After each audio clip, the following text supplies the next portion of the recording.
আমার সাথে তার ভালো সুপারিশ সম্পর্ক ছিল, আল্লাহ সে আমাকে ভালোবাসতো।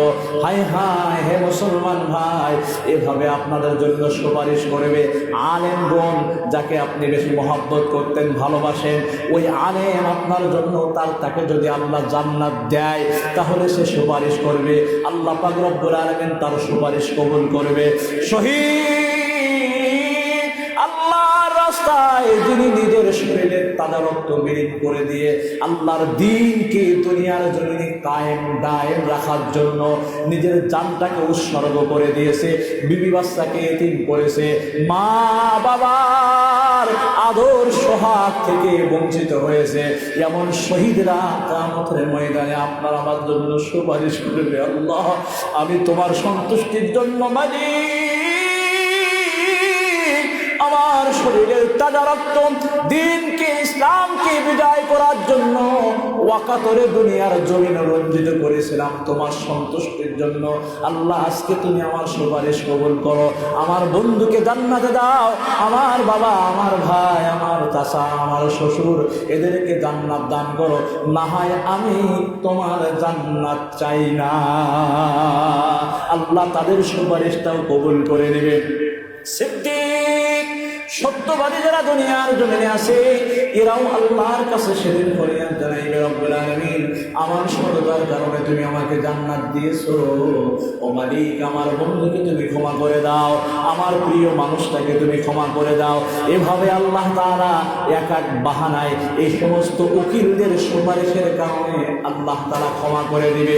আমার মুসলমান ভাইয়েরা, কত মানুষ এমন রয়েছে পৃথিবীর জমিনে একের পরে এক গুনাহ করতেছে, একের পরে এক পাপাচার মধ্যে নিজেকে লিপ্ত রেখেছে, মুবতালা রেখেছে, অথচ নিজে নিজে মনে করতেছে আমি বড় কামেল, আমি বড় ভালো মানুষ।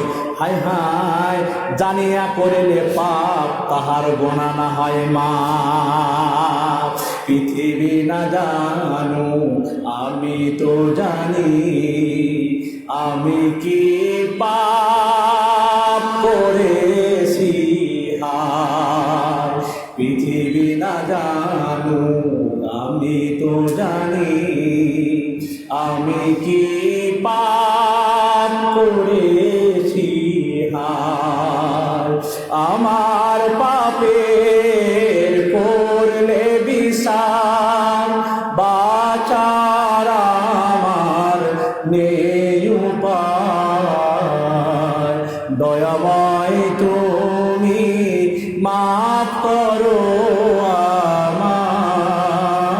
আমায়, মাফ করো আমায়, পৃথিবী না জানো আমি তো জানি, আমি কি পাপ করেছি হায়, আমার পাপের নেই সীমানে তুমি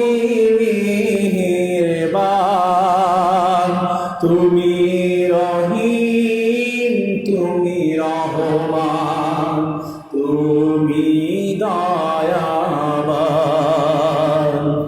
আমায় তুমি করো গো মাফ, এ গুনাহগার এ শুধু চাই, পৃথিবী না জানো আমি তো জানি, আমি কি পাপ করেছি হায়। যার যার স্থান থেকে শেষে আমরা জানি কি জানি না, কে কি পাপ করেছে কি না করেছে জানা আছে না নাই, নাকি ভুলে গেছেন? কোথা থেকে টাকা চুরি করেছেন, কোথায় গিয়ে গুনাহ করেছেন, এগুলো জানা আছে না? প্রত্যেকের জানা আছে না নাই? সবার বিচার হবে। এই জন্য আমার মুসলমান ভাইরা আল্লাহকে ভয় করা চায়। আল্লাহকে যখন আপনি আমি ভয় করবো, আল্লাহর ভয় যখন আপনার আমার ভিতরে আসবে, নেককার পরেশগার হিসেবে দুনিয়ার জমিনে বাঁচতে চান, কে কে তৈয়ার আছেন?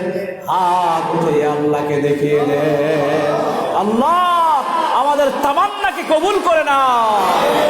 মুসলমান ভাইরা আমার, মৃত্যুর পাইগম কার কখন কোন সময় আসবে জানা আছে? কেউ বলতে পারে না। এজন্য মরণের ভয় করার দরকার আছে না নাই? আর জোরে বলেন আছে না নাই? কবরকে ভয় করার দরকার আছে না নাই? সব কিছু দুনিয়ার জমিনে থেকে যাবে, এমনকি হাতের এই সুন্দর আংটিটা মোড়ার সাথে সাথে খুলে নেবে, দামি ঘড়িটাও খুলে নেবে, দামি পোশাকটাও শরীর থেকে খুলে নেবে। সব কিছু খুলে নেওয়ার পরে গরম পানি দিয়ে গোসল, যখন গরম পানি শরীরের মধ্যে ঢেলবে, চিৎকার দিবে, হায় হায়, এত গরম পানি দিয়ে কেন আমাকে গোসল করাচ্ছ, আমাকে কেন